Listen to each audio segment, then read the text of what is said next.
Um, so I came to understand the difference between meditation and concentration. So everything that you do right now is concentration. Everything that we do in terms of yoga, in quotes, is meditation. It's just concentration, it's not meditation. And why? Because meditation, by definition, means that you are without the mind, it's effortless. Okay? So if something is effortless, that means you're not present as the ego. If you're present as the ego sense, then it's concentration. It's not meditation. Big difference. Okay. Another concept people should know is that if you say you are in the now, or if you bring it up that concept, it's a concept, and you saying you're in the now, you're not in the now because the ego is present. So meditation means absence of ego or absence of mind. And people will ask you, how can you function without a mind? And I'll tell you very easily. How do you know you're functioning without mind? Because most of the time you know you're not present.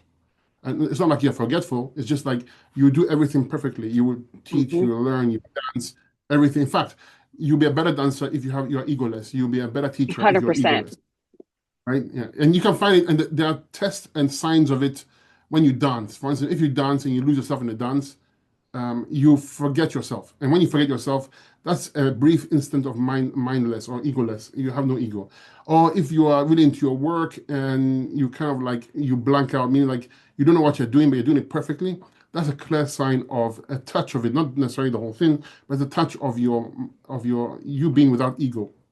If you drive a car and you get from destination A to Z, but you have no idea how you got there, but you did everything perfectly. You stopped the lights, you moved the gears, everything was perfect, but you Yeah. really don't know how you got from A to Z. That's a clear sign of using your operating without the Wow. ego or without the mind. So people want to say, well, you can be without mind. Yes, you can. Even those small, Yeah. this will prove it to you. Another thing you can test also is when you blink your eyes second by second, you have no mind at that point. And it's almost like nature did it to tease us or to make us aware so that it hides the evidence. So we have to seek it. But if you pay Hmm. attention, you'll find it.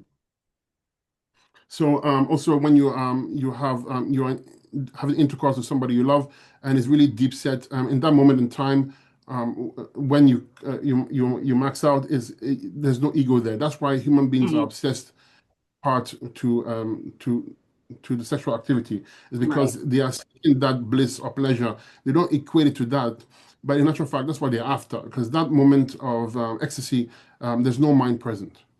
Yeah. And but people don't realize it, so they start. Some people, men and women alike, become very active in they're looking for some kind of meaning, but they can't find it, and they think that the more pleasure they get, the more they're happier. Hmm. But in natural fact, not the act itself; it's the absence of the mind that makes you quiet um, and mindless, so to speak, without ego. So being without the mind is very possible. That's your true nature. So I always like to say